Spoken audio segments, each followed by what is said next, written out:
ગરમી અંગે હવામાન વિભાગ દ્વારા મોટી આગાહી કરવામાં આવી છે। આગામી 6 દિવસ સુધી હીટવેવની આગાહી કરવામાં આવી છે, તો 4 એપ્રિલથી 9 એપ્રિલ સુધી હીટવેવની આગાહી કરવામાં આવી છે।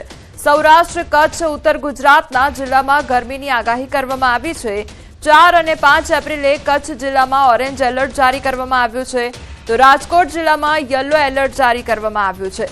આ તરફ 6 એપ્રિલના રોજ કચ્છ અને રાજકોટ જિલ્લામાં ઓરેન્જ એલર્ટ આપવામાં આવ્યું છે, ત્યારે બનાસકાંઠા, સાબરકાંઠા, ગાંધીનગર, મહેસાણા, પાટણ, મોરબી તેમજ જૂનાગઢમાં યલો એલર્ટ જારી કરવામાં આવ્યું છે।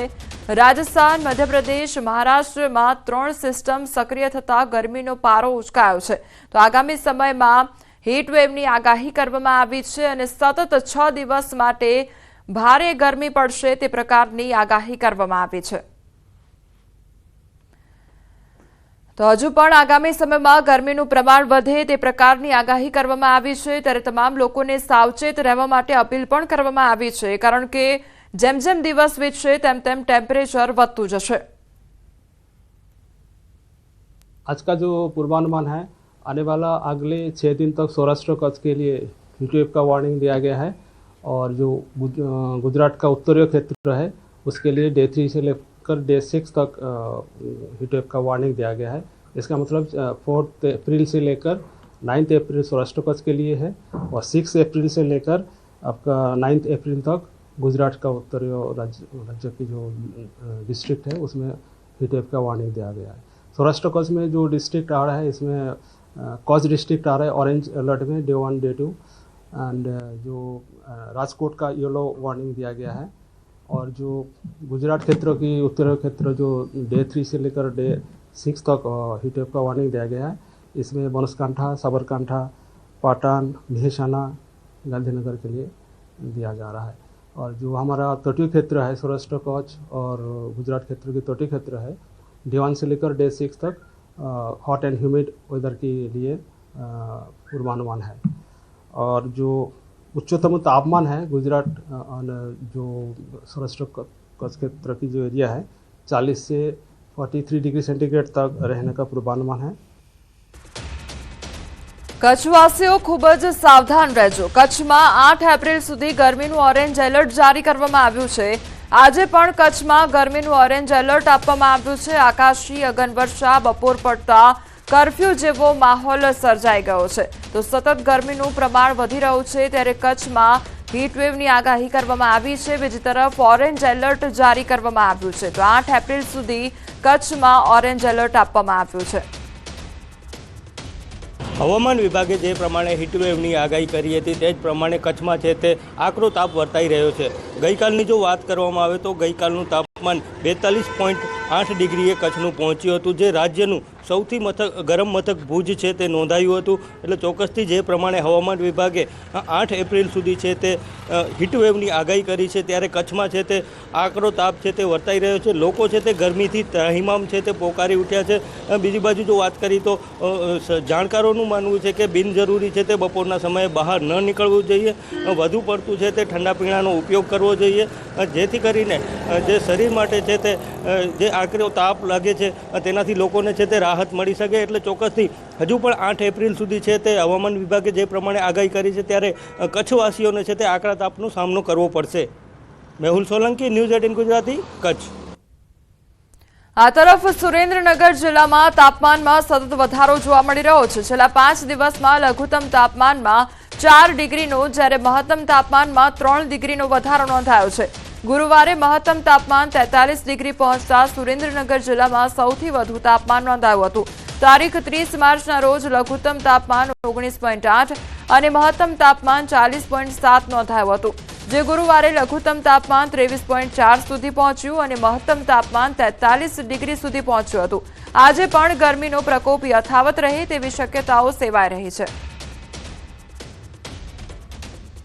સુરેન્દ્રનગર જિલ્લામાં છેલ્લા 5 દિવસથી તાપમાનમાં સતત વધારો જોવા મળી રહ્યો છે। ખાસ કરીને જો વાત કરવામાં આવે તો ગુરુવારનું જે તાપમાન છે મહત્તમ તાપમાન 43 ડિગ્રી સુધી નોંધાતા સુરેન્દ્રનગર જિલ્લાનું જે તાપમાન છે આ સિઝનનું સર્વાધિક તાપમાન નોંધાયું હતું। છેલ્લા 5 દિવસની જો વાત કરવામાં આવે તો સુરેન્દ્રનગર જિલ્લામાં છેલ્લા 5 દિવસમાં જે તાપમાન નોંધાયું છે એમાં લઘુત્તમ તાપમાનમાં 4 ડિગ્રી જેટલો વધારો નોંધાયો છે, જ્યારે મહત્તમ તાપમાન છે એમાં 3 ડિગ્રી જેટલો વધારો નોંધાયો છે.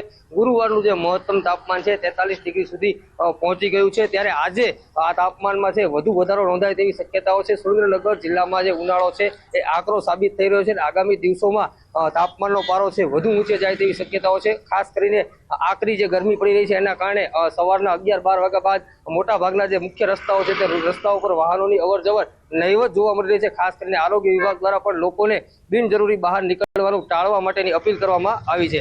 અક્ષય જોશી, ન્યૂઝ 18 ગુજરાતી, સુરેન્દ્રનગર. અન્ય સમાચારો પર નજર કરીએ તો ખેડામાં બારોબાર જમીન વેચી મારવાનું કૌભાંડ સામે આવ્યું છે. નડિયાદના હાથજ ગામમાં ચોંકાવનારી ઘટના બની છે. નકલી દસ્તાવેજના આધારે જમીન વેચી માર્યાની ઘટના સામે આવી છે. મૃત વ્યક્તિના નકલી આધાર કાર્ડ બનાવ્યા, 2 સર્વે નંબરની જમીનોના બારોબાર દસ્તાવેજ કરવામાં આવ્યા. બારોબાર દસ્તાવેજ ખોટા ડોક્યુમેન્ટની ફરિયાદ નોંધાઈ છે. તો હાથજ ગામે આવેલી સર્વે નંબર 217 અને 320ની જમીન બારોબાર વેચી દેવામાં આવી છે અને આ બારોબાર જમીન વેચી નાખતા ચકચાર મચી જવા પામી છે. સંવાદદાતા ઉમંગ અમારી સાથે જોડાઈ ગયા છે. ઉમંગ, જે નકલી દસ્તાવેજો બનાવવામાં આવ્યા, નકલી ડોક્યુમેન્ટ બનાવવામાં આવ્યા અને બારોબાર જમીન વેચી નાખવામાં આવી, કયા પ્રકારનું આખું પ્રકરણ ચલાવવામાં આવ્યું હતું?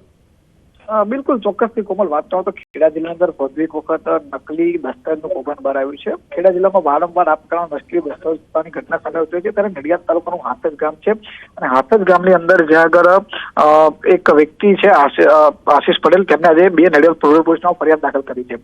તેમના દાદાના નામની જગ્યા હતી, તેમાં નકલી જેઠાભાઈ બેચરભાઈ પટેલ નામ હતું, જેમનું 1971માં મૃત્યુ થયું હતું, પરંતુ તેમના નકલી આધાર કાર્ડ બનાવી અને તેમના નામની બે અલગ અલગ સર્વે નંબરની જમીનના સોદા માંડી દીધા. ગામના અર્જુન ગોબર ભરવાડ, અલમ ભરવાડ સહિતના વ્યક્તિઓ ભેગા મળી આ પ્રકારના નકલી ડોક્યુમેન્ટ બનાવી અને જમીન વેચી મારી. સમગ્ર બાબતે નડિયાદ રૂરલ પોલીસે ગુનો દાખલ કર્યો છે અને વધુ તપાસ હાથ ધરી છે. જી ઉમંગ, સમગ્ર માહિતી બદલ આપનો આભાર. ખેડામાં ભૂમાફિયાઓએ તમામ હદ વટાવી દીધી છે. નદીનું વહેણ રોકી બનાવી દીધો છે ગેરકાયદેસર બ્રિજ. ખેડામાં ભૂમાફિયાઓ બેફામ બન્યા છે. રઢુ ગામમાં નદી પરના બ્રિજના એક્સક્લુઝિવ દ્રશ્યો સામે આવ્યા છે. વાત્રક નદીનું વહેણ રોકીને ગેરકાયદેસર બ્રિજ બનાવી દેવામાં આવ્યો છે. નદીનું વહેણ રોકી બ્રિજ બનાવી ગેરકાયદેસર ખનન કરવામાં આવી રહ્યું છે. નદી પર ગેરકાયદેસર બ્રિજ બનાવી માટીની ચોરી કરવામાં આવી છે. ભૂમાફિયાઓ બેફામ બન્યા છે. તંત્રની કામગીરી સામે અનેક સવાલો થઈ રહ્યા છે.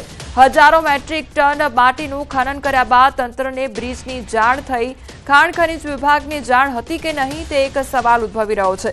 બ્રિજની જાણ માત્ર મામલતદારને તથા રાતોરાત બ્રિજને કલેક્ટરની સૂચનાથી તોડી પાડવામાં આવ્યો છે. તો ગેરકાયદેસર ખનન મુદ્દે રઢુ ગામના સરપંચનું નિવેદન સામે આવ્યું છે. રઢુ ગામમાં ચારે તરફ ગેરકાયદેસર ખનન ચાલે છે. અગાઉ અધિકારીઓ આવ્યા હતા તપાસમાં, 2 વખત નાનો સરખો દંડ પણ કર્યો હતો. નદી ઉપર પુલ છે એ તો મને પણ ખબર નહોતી, તે પ્રકારની વાત તેમના દ્વારા કરવામાં આવી છે. આ પુલ તો મારા જાણ બહાર હતો, પરંતુ જે ગામ વચ્ચે ટ્રેક્ટરો કે ડમ્પરો નીકળતા હતા એની મારી રજૂઆત હતી કે ગામ લોકોને ખલેલ બહુ થતી હતી અને રસ્તા સારા થાય એટલે શું કહે ટ્રેક્ટરો વાળા કોઈ છોકરા સ્કૂલ આગળ નીકળે પણ ડમ્પરો નીકળે, એની રજૂઆત મેં તાલુકા સ્વાગતમાં પ્રાંત સાહેબને કરી હતી કે સાહેબ આનું થોડી એક્શન લો તમે. 100% એ તો મામલતદારોને 2-3 વખત આવ્યા, એમણે રેડ કરી, એમને દંડ કર્યા બધું, છતાંય આ વસ્તુ ચાલુ જ રહેશે. ખનીજવાળા પણ આવે છે, પણ એમનું જે ફોનનું નેટવર્ક છે કે ખનીજવાળાની ગાડી ત્યાંથી માત્ર નડિયાદથી નીકળે એટલે અહીં આગળ તરત ખબર પડી જાય કે ચલો ભાઈ નીકળી જજો, ગાડી નીકળી જશે, ગાડી આ બાજુ નીકળી, ગાડી આ બાજુ નીકળી, ગાડી આ બાજુ નીકળી. હું ખુદ પોતે સાંભળું છું. અહીં 10 મિનિટ બધું પૂરું થઈ જાય. રાતે મેં જાણ્યું તો 20-25 દિવસથી આપ એવું કેટલા ગ્રામજનો અંદર ખનન કહે છે કે 2 મહિના પહેલા બ્રિજ બન્યો? ના એ ખોટી વાત છે, એ વાત ખોટી છે. ન તો મને તો ખબર બાજુમાં તો બ્રિજ બનતો એવું લાગી રહ્યું છે સાઈડમાં. ના એ સાઈડમાં કોઈ બીજી વાત જ નહીં. મેં તો પહેલી વાર જ બ્રિજ જોયો. મને સાહેબનો ફોન આવ્યો એટલે હું રાત્રે ગયો અને મેં તો પહેલી વાર જ જોયો કે આવડો મોટો હમણાં બ્રિજ બનાવ્યો. તો મામલતદાર જે.કે. ખસિયાનું નિવેદન પણ સામે આવ્યું છે. રાત્રે જ ખનન માટે બ્રિજનો ઉપયોગ થતો. ખાણ ખનીજ વિભાગ સાથે રેડ કરી હતી અને ગામના સરપંચને પણ બ્રિજની જાણ નહોતી તેવું કહેવામાં આવ્યું છે. બ્રિજ 100 મીટર જેટલો લાંબો હતો. અન્ય એક બ્રિજ બનાવવાની તૈયારીઓ પણ હતી. બ્રિજ બનાવી માટીની મોટા પ્રમાણમાં ચોરી કરવામાં આવતી હતી. કેટલા સમયથી એ તો એ તપાસ અત્યારે ચાલુ રહી છે પણ જે દિવસે ધ્યાનમાં આવ્યો તે દિવસે જ એને તોડી પાડવા કાર્યવાહી કરવામાં આવી છે અને એ પુલ એકદમ ગેરકાયદેસર ન જ હતો અને રેતી ખનન એ માટી ખનનના ઉપયોગ માટેનો જ હતો, એટલે ગેરકાયદેસરનો પુલ હતો એટલે તંત્રને ધ્યાનમાં આવ્યો એટલે તંત્રએ તરત કાર્યવાહી કરી અને તોડી પાડવામાં આવી છે। ખેડા જિલ્લામાં ખનન માફિયાઓ ખાણ ખનીજ વિભાગની જાણ છતાં ગેરકાયદેસર બ્રિજો બનાવી ખનન કરતા હોવાની વાતો સામે આવી છે। જે પ્રકારે તમે ડ્રોન વિડીયો અંદર નિહાળ્યો તે પ્રકારે આ જે બ્રિજ છે તે અહીં આગળ ખેડા જિલ્લાનું રડુ ગામ ને રડુ ગામની વાત્રક નદીની અંદર આ નદી ઉપર અહીં આગળ ગેરકાયદેસર એક બ્રિજ બનાવવામાં આવ્યો હતો અને આ બ્રિજ બનાવી જે સામે તમે જોઈ શકો છો કે તે પ્રકારે ત્યાં જે સામે જે ખાડો છે તે ખનન માફિયાઓ દ્વારા બેફામ રીતે ખનન કરવામાં આવતું હતું અને રેતીની ચોરી કરવામાં આવતી હતી। જો કે મહત્વની વાત કરવામાં આવે તો સમગ્ર બાબતની જાણ ગામના સરપંચ દ્વારા સ્વાગત કાર્યક્રમમાં કરવામાં આવી હતી અને સ્વાગત કાર્યક્રમમાં જાણ કર્યા બાદ ખાણ ખનીજ વિભાગ દ્વારા પણ કોઈ કાર્યવાહી ન કરાતા અંતે કલેક્ટરના સૂચનથી મામલતદાર દ્વારા બ્રિજ છે તે તોડી પાડવામાં આવ્યો છે। જે પ્રકારે તમે જોઈ શકો તે પ્રકારે જે નદી છે તેનું વહેણ રોકી આગળ મોટા નળ નાખી અને આખો ગેરકાયદેસર એક બ્રિજ બનાવતો અને આ બ્રિજ બનાવી બેફામ રીતે ખનન કરતા હતા, પરંતુ સવાલ એ ઉભા થાય છે કે ખાણ ખનીજ વિભાગને જાણ હતી તેમ છતાં કાર્યવાહી કેમ નથી? શું ખાણ ખનીજ વિભાગની રહેમ હેઠળ આ બ્રિજ અહીં આગળ બનાવી ખનન ચાલતું હતું? એટલે કહી શકાય કે આ પ્રકારનું ખનન વારંવાર થતું હોય છે। આગળ પણ એક બ્રિજ બનાવવામાં આવ્યો હતો, તે બ્રિજ પણ ત્યાં આગળ પણ અલગ વ્યક્તિ દ્વારા પણ આ ખનન કરવામાં હતું, પરંતુ સમગ્ર બાબતે તપાસનો વિષય ઉભો થયો છે કે ખાણ ખનીજ વિભાગના મામલતદારે બ્રિજ તો તોડી પાડ્યો, પરંતુ જે ખનન કરનાર હતું તે કોણ હતું, આ ખનન કોણ કરતું હતું અને તેની સામે કેમ કોઈ પ્રકારની કાર્યવાહી નથી કરવામાં આવી, તેવા સવાલ ઉભા થઈ રહ્યા છે। ઉમંગ પટેલ, ન્યૂઝ 18 ગુજરાતી, રઢુ, ખેડા। બનાસકાંઠાના ડીસામાં ફટાકડા ગોડાઉનમાં વિસ્ફોટ કેસમાં તપાસનો ધમધમાટ ચાલી રહ્યો છે। આરોપી દીપક અને ખૂબચંદને 8 દિવસના રિમાન્ડ મળ્યા બાદ ઘટના સ્થળે લાવવામાં આવ્યા હતા। ઘટના સ્થળે આરોપીનું રિકન્સ્ટ્રક્શન કરવામાં આવ્યું। શું કારણોસર ઘટના ઘટી સહિતની તપાસને લઈ રિકન્સ્ટ્રક્શન કરવામાં આવ્યું। દીપક સિંધી અને ખૂબચંદ સિંધી નામના પિતા પુત્રની માલિકીના ગેરકાયદેસર ગોડાઉનમાં વિસ્ફોટ થતા 21 લોકોના મોત થયા હતા, જે મામલે તપાસ હાથ ધરવામાં આવી રહી છે।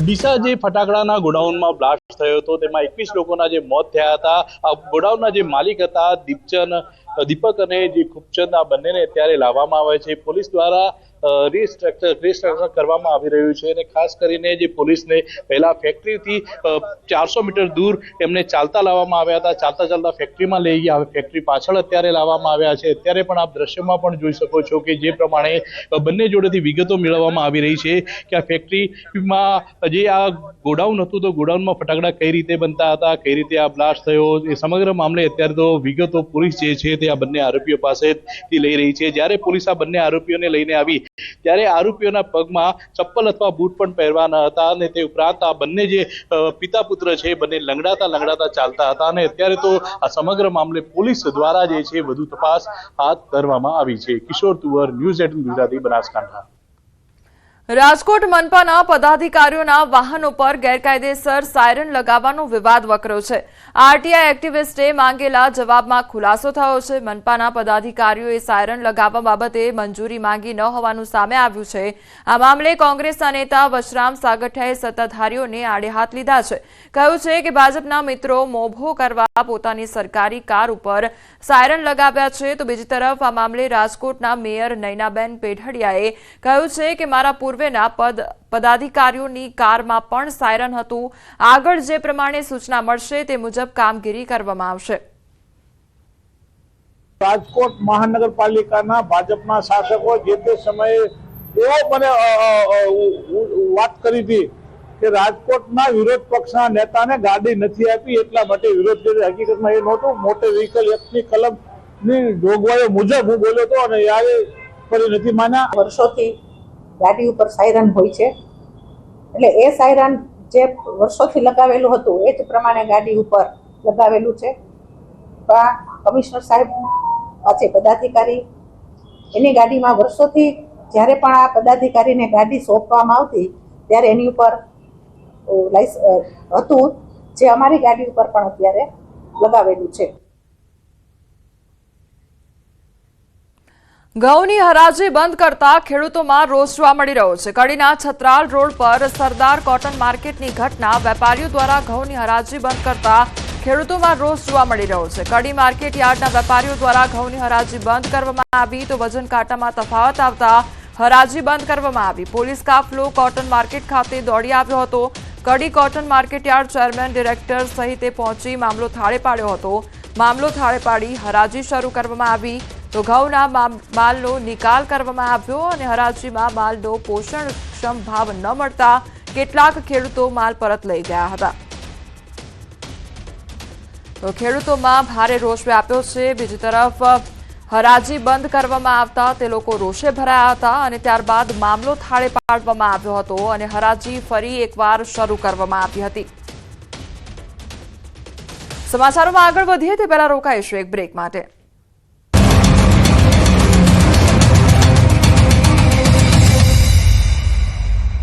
अच्छी जॉब के लिए ગુજરાતના યુનિફોર્મ સિવિલ કોડ લાગુ કરતા પહેલા સરકાર દ્વારા બનાવવામાં આવેલી કમિટી દ્વારા અલગ અલગ સમાજના અગ્રણીઓ અને વિવિધ સંગઠનો પાસેથી અભિપ્રાય સૂચનો અને મંતવ્યો લેવામાં આવી રહ્યા છે।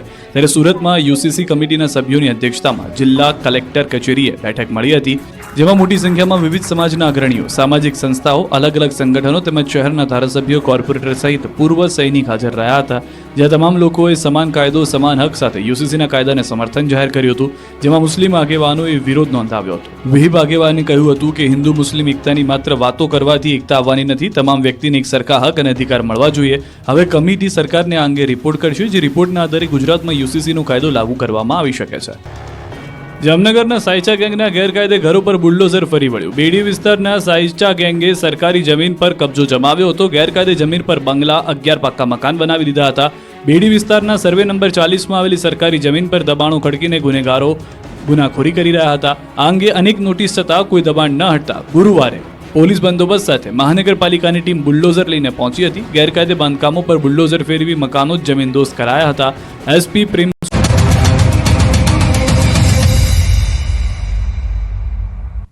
બ્રેક બાદ આપનું સ્વાગત છે અને સમાચાર પર નજર કરીએ તો ભરૂચમાં તસ્કરોએ તરખાટ મચાવ્યો છે અને મંદિરમાંથી ચોર મોબાઈલ ઉઠાવી ગયો અને મોબાઈલની ચોરી સીસીટીવી કેમેરામાં કેદ થઈ છે। નેત્રંગના જખવાફ રોડ પર આવેલ સ્વામિનારાયણ મંદિરમાંથી 10,000ની મોબાઈલ તસ્કરી જતો તસ્કર સીસીટીવી કેમેરામાં કેદ થયો છે। જો કે દાનપેટી સુરક્ષિત હાલતમાં હોવાથી મોટી ચોરીનો બનાવ નિષ્ફળ ગયો છે। સીસીટીવીમાં જોઈ શકાય છે કે મંદિર પરિસરમાં તે પ્રવેશ કરે છે, જ્યાં દાનપેટી મૂકવામાં આવી છે ત્યાં જઈને દાનપેટી પર ચોરીનો નિષ્ફળ પ્રયાસ કરવામાં આવે છે। જો કે અહીં ચોરી નિષ્ફળ રહેતા મંદિરમાં ભજન કીર્તન ચાલુ હતા ત્યાં જઈને મોબાઈલની ચોરી કરી દે છે। સુરતના ભાઠા ગામ નજીક દીપડાના આંટાફેરા જોવા મળ્યા અને દીપડાને પકડવા 3 પાંજરા મૂકવામાં આવ્યા છે। 4 દિવસ પહેલા દીપડાએ વાછરડાનું મારણ કર્યું હતું। ભાઠા અને આસપાસના વિસ્તારોમાં લોકોમાં ભયનો માહોલ સર્જાયો છે। 9 દિવસ પહેલા દીપડો ભાઠા ગામ નજીક દેખાયો હતો, ત્યારબાદ વન વિભાગ દ્વારા દીપડાને પકડવા માટે 3 પાંજરા મૂકવામાં આવ્યા હતા। વન વિભાગ દ્વારા અલગ અલગ જગ્યા પર નાઇટ વિઝન કેમેરા પણ ગોઠવવામાં આવ્યા। રાત્રિના સમયે લોકોને એકલા ન નીકળવા માટે વન વિભાગે અપીલ કરી। જંગલી જાનવરો ખોરાક અને પાણીની શોધમાં હવે ધીરે ધીરે શહેરી વિસ્તારોમાં જઈ રહ્યા છે। ત્યારે સુરતના ભાઠા ગામ વિસ્તારમાં દીપડો દેખાયાના મેસેજ મળતાની સાથે જ વન વિભાગ દ્વારા દીપડોને પકડવા માટે પાંજરા મૂકવામાં આવ્યા છે। છેલ્લા 1 અઠવાડિયાથી વન વિભાગ દ્વારા સતત આ પ્રકારની કામગીરી કરવામાં આવી રહી છે। દ્રશ્યો જોઈ શકાય છે કે પાંજરું છે, પાંજરાની અંદર દીપડાને પકડવા મારણ મૂકવામાં આવ્યું છે। કહી શકાય સુરત સિટી કે શહેરી વિસ્તાર છે તેનાથી માત્ર 2 કિલોમીટર દૂરના અંતરે જ પાંજરા મૂકવામાં આવ્યા છે। અલગ અલગ 2 જગ્યા પર પાંજરા મૂકવામાં આવ્યા છે। અહીંયા દીપડાએ વાછરડાનું મારણ પણ કર્યું હતું, એટલે કે કહી શકાય કે દીપડા ધીરે ધીરે હવે સુરત સિટી તરફ વધી રહ્યા છે, જેને લઈને ચોક્કસ લોકોની ચિંતા વધી છે। કારણ કે 2 વર્ષ પહેલા હજીરા વિસ્તારમાં દેખાયું હતું, ગયા વર્ષે સુરતના અમરોલી વિસ્તારમાં દીપડા હોવાના વિગતો મળી હતી, ત્યારે આ વખતે સુરતના ભાઠા વિસ્તારમાં દીપડો મળી આવ્યો હોવાનો ફૂટપ્રિન્ટ મળી આવ્યા હતા, તેને લોકોએ જોયો હતો અને જે પ્રકારે દીપડાની વિગતો સામે આવતા વન વિભાગ છેલ્લા 1 અઠવાડિયાથી દીપડાને પાંજરે પૂરવા માટે સતત મહેનત કરી રહી છે। અરવલ્લીના મોડાસા શહેરમાં હડકાયા શ્વાનનો આતંક જોવા મળ્યો છે। રખડતા શ્વાને 15 લોકોને બચકા ભરતા હાહાકાર મચી ગયો છે। રામપાર્ક અમરદીપ સોસાયટી વિસ્તારમાં 15 જેટલા લોકોને શ્વાને બચકા ભરતા ઈજાગ્રસ્ત થયો અને ઇજાગ્રસ્તોને મોડાસા સાર્વજનિક હોસ્પિટલમાં સારવાર હેઠળ ખસેડવામાં આવ્યા છે. શાળાએ જતા બાળકો પર જીવના જોખમે જવા મજબૂર બન્યા છે અને બીજી તરફ મોડાસા પાલિકાની ટીમે શ્વાનને પકડવાની તજવીજ હાથ ધરી છે.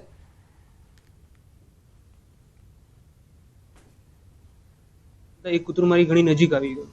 સો મને એટલું નોટિસ ના કર્યું કે આ કૂતરું હડકાયું હશે. સો એ મારી વધારે નજીક આવ્યું અને મને મારા કાઉસની જોડે બાઇટ કરી લીધું. સો ત્યાં મેં મારો બચાવ કરવા માટે એને ધક્કો માર્યો, પણ એ મને ફરીથી કેળવા આવ્યું, પણ લકીલી હું બચી ગયો. સો આફ્ટર દેટ હું સાર્વજનિકમાં ગયો અને મને મારા પગની જોડે મારે અરાઉન્ડ 6 ઇન્જેક્શન લેવા પડ્યા અને ટોટલી મેં 7 થી 8 ઇન્જેક્શન લીધા છે. અમારા નાના છોકરાઓ ફળિયામાં ફરે છે, બુજુર્ગ બી ફરે છે સાંજે, તો એમના કરડે એ સારી વાત નથી. અને બહુ જ બધા કૂતરા છે અહીંયા ફરે છે, તો અહીંયા બહુ જોખમી છે. આ કૂતરાઓ અવારનવાર કરતા હોય છે, તો નગરપાલિકાને અમને વિનંતી છે કે આનું તાત્કાલિક નિવારણ કરવામાં આવે.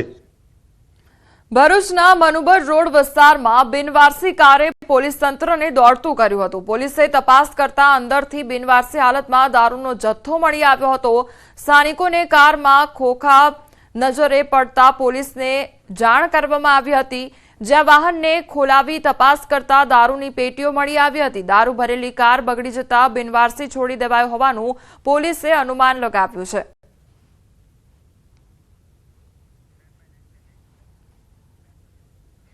ગીર સોમનાથમાં દબાણ હટાવવાની કામગીરીને લઈ વિવાદ સર્જાયો છે અને ગુડલક સર્કલ નજીક ગેરકાયદેસર જમીન પર દબાણ હટાવવાની કામગીરીનો સ્થાનિકોએ વિરોધ નોંધાવ્યો છે. લોકોના આકરા વિરોધ વચ્ચે ધારાસભ્ય વિમલ ચુડાસમા વિરોધમાં જોડાયા છે. પોલીસે વિરોધ કરતા ધારાસભ્ય વિમલ ચુડાસમા અને અન્ય 10 લોકોની અટકાયત કરી છે અને ફરી દબાણો હટાવવાની કામગીરી ચાલુ કરવામાં આવી. તેમજ ગુડલક સર્કલ પાસે અંદાજિત 70 જેટલા મકાનો ઉપર જેસીબી ફરી વળ્યું છે. તંત્ર દ્વારા કુલ 6000 ચોરસ મીટર જમીન ખુલ્લી કરવામાં આવશે. પોલીસે કહ્યું સ્થાનિકોને તંત્ર દ્વારા અગાઉ નોટિસ આપવામાં આવી હતી, બેઠક પણ કરવામાં આવી હતી. મીટિંગ પણ કરવામાં આવી અને ત્યાર પછી આજે સવારથી ચાલુ છે. એમાં જે કંઈ પણ નાના મોટા થોડા ભેગા થયેલા સવારે એની સામે અમે પ્રિવેન્ટિવ એક્શન લીધા. ડિમોલેશનની નોટિસ આપતા વિરોધ અને સરખેજ જુવાપુરા વિસ્તારના લોકોએ વિરોધ નોંધાવ્યો છે. 15 વર્ષથી અહીં લોકો રહે છે. મકાન તોડશે તો ક્યાં રહીશું તેવું રહીશો કહી રહ્યા છે. બાળકોની પરીક્ષા ચાલે છે તો ક્યાં જઈશું તે સવાલ પણ કરવામાં આવ્યો છે. લોકોએ કોર્પોરેશન કચેરીએ વિરોધ નોંધાવ્યો છે. અમદાવાદ મ્યુનિસિપલ કોર્પોરેશનની કચેરીએ મુસ્લિમના લોકો જે છે કે તેઓ અહીંયા પહોંચ્યા છે અને વિરોધ પ્રદર્શન કરી રહ્યા છે. ખાસ કરીને જુવાપુરાના લોકો છે કે જ્યાં તેઓને કોઈપણ પ્રકારની નોટિસ તેમના જે ઘરોને જે છે તોડી પાડવામાં આવી રહ્યા છે અને નોટિસ કોઈ પણ પ્રકારની આપી નથી અને તેને લઈને ક્યાંક ને ક્યાંક જે મુસ્લિમના રહીશો જે છે કે જુવાપુરાના રહીશો આ વિરોધ પ્રદર્શન કરી રહ્યા છે અને પોતે ન્યાય માંગી રહ્યા છે અને લોકો આપણી સાથે છે તેઓ પાસેથી જાણીશું શેનો વિરોધ છે, આપણે શું કરીએ. हमारी विरोध है कि सरखेज एरिया में 6,000 6,500 मकान कटीन में 6,500 पब्लिक जाएगी क्या करेगी. नोटिस वोटिस दिया है कि नहीं दिया है? एक साइड नोटिस दे चुका है, आधे टुकड़े में नोटिस देता है, आधे टुकड़े में नोटिस कहता है हम बाद में लाके देंगे और धमकी देके जाता है कि हम 8 दिन बाद आके तोड़ देंगे. घर तोड़ने की बात करें. हाँ, घर तोड़ने की नोटिस हमें अलीफ रो हाउस में दे के गए और आलिया रो हाउस में बोला कि तुम्हारे वहाँ भी कटिंग आएगी, अभी तुम्हारे वहाँ रुकी है. आधे टुकड़े में तोड़ने की बात करते हैं. सामने पत्थर एमसी के जो पक्के पत्थर आते हैं वो लगा के गए और बोलते तुम्हारे वहाँ कुछ नहीं होएगा. फिर थोड़े दिन में 15 दिन होते, रमजान अक्खा निकाल दिए, 5 दिन नहीं जाते, मापड़ी करने आते, खीला गाड़ के जाते और बोले ये कटिंग होएगा. લોકોનું કહેવું છે કે જો મકાન તોડી પાડવામાં આવશે તો તેઓ ક્યાં રહેશે અને એક તરફ વિદ્યાર્થીઓ તેમના બાળકોની પરીક્ષા છે અને તેવામાં ક્યાંક ને ક્યાંક આ મકાન તોડવાની કામગીરી જે કરવામાં આવી રહી છે કોર્પોરેશન દ્વારા, જેનો વિરોધ જે છે તે અહીંયા જુવાપુરા સરખેજ વિસ્તારના લોકો જે છે તે કરી રહ્યા છે. કેમેરામેન અમિત શર્મા સાથે સંજય ટાંક, ન્યૂઝ 18 ગુજરાતી, અમદાવાદ. હાલ ગ્લોબલ વોર્મિંગ અને ક્લાઇમેટ ચેન્જના કારણે ખેતીવાડીના વ્યવસાય પર માઠી અસર પડી છે. ત્યારે દાંતા તાલુકામાં પપૈયાની ખેતી પર વાતાવરણની અસર જોવા મળી રહી છે. ખેડૂતો મોંઘા ભાવના પપૈયાના ડોકા લાવીને વાવેતર કર્યું. ફળ લાગે ત્યાં સુધી તેની માવજત કરીને ઉછેર્યા અને હવે વાતાવરણ ખરાબ થતા હાલમાં પપૈયાના પાંદડામાં ખાખરનો રોગ જોવા મળી રહ્યો છે. પપૈયાના પત્તા કોહવાઈ રહ્યા છે અને ફળો પણ પાક્યા વગર પીળા પડી રહ્યા છે. લાગેલા પપૈયા પણ હવે ગળીને નીચે પડે તેવી સ્થિતિ જોવા મળી રહી છે. તો આવી પરિસ્થિતિમાં જો માવઠું થાય તો ભરચક પપૈયા લાગેલા છોડ નીચે જમીન ઉપર આડા પડી જાય અને મોંમાં આવેલો કોળિયો છીનવાઈ જાય તેવી ભીતિ ખેડૂતોમાં સેવાઈ રહી છે. મોટા મોટા પપૈયા થયેલા હોય અને પછી આ બધું થાય તમારું નુકસાન જાય સાહેબ. આ બધું કરેલા કોઈ એળે જાય બધું એમ. હા, એટલે અમારા બધી મહેનત કરેલી શું કરવાની સાહેબ? આટલી તન મનથી મહેનત કરતા હોય અને બધા આવા માવઠા બીજા થાય તમારો તો આખો પાક બગડે સાહેબ. હાલ તબક્કે ફરી એકવાર જે રીતે વાવાઝોડા અને માવઠાની આગાહી કરવામાં આવી છે, આ આગાહીને લઈને છે જે બાગાયત ખેતી કરતા ખેડૂતોમાં ભારે ચિંતાનો વિષય બન્યો છે. આપણે ચોક્કસપણે બતાવીશ કે અંબાજી દાંતા પંથકમાં આ જે પપૈયાનું જે વાવેતર કરેલું છે, ફળફળાદી વાવવામાં આવે છે અને આ જે ખેડૂતો છે, ખેડૂતો નિંદામણ પણ કરી રહ્યા છે. પણ હાલ તબક્કે જે રીતે વરસાદની અને માવઠાની આગાહી કરવામાં આવી છે તેના કારણે એમના અંદર એક બીક પેસી ગઈ છે કે હાલ કરીએ જો ખાખરીનો રોગ જે હાલ જે વાતાવરણ પલટાયું છે તેના કારણે પણ કેટલાક જે પત્તાઓ છે એ પત્તાઓની અંદર ખાખરીનો રોગ જોવા મળી રહ્યો છે અને ખાખરીના રોગના કારણે જે છે એ આખું ઝાડ પડી જાય અને વાવાઝોડું આવે તો એમ કહી શકાય છે કે જે મોટા પપૈયા છે, આ મોટા પપૈયા જે લાગેલા જોવા મળી રહ્યા છે એ પપૈયાના ઝાડ પડી જાય, પરિણામે મોઢે આવેલો કોળિયો છીનવાય તેવી પરિસ્થિતિનું નિર્માણ થવા પામે તેવી પરિસ્થિતિ લાગે છે. અને હાલ તબક્કે જે રીતે વરસાદ અને માવઠાની જે આગાહી કરવામાં આવી છે એ આગાહીના કારણે ખેડૂતોમાં જે છે ભારે ચિંતાનો વિષય બનેલો છે. મહેન્દ્ર અગ્રવાલ, ન્યૂઝ 18 ગુજરાતી, દાંતા. તો રાજકોટ સહિત સોરઠમાં પાઘડીનું ખાસ મહત્વ રહેલું છે. ત્યારે રાજકોટના એક કારીગરે એક અનોખી પાઘડી બનાવી છે. પીએમ મોદીના પ્રશંસકે તેમના પ્રત્યેનો પ્રેમ અનોખી રીતે વ્યક્ત કર્યો છે. આ છે સંજયભાઈ જેઠવા કે જેમણે પ્રધાનમંત્રી મોદી માટે ખાસ પાઘડી બનાવી છે. તમને જોતા જ ખ્યાલ આવી જશે કે આ કોઈ સામાન્ય પાઘડી નથી, પરંતુ તે કદ અને વિશેષતામાં અનોખી છે.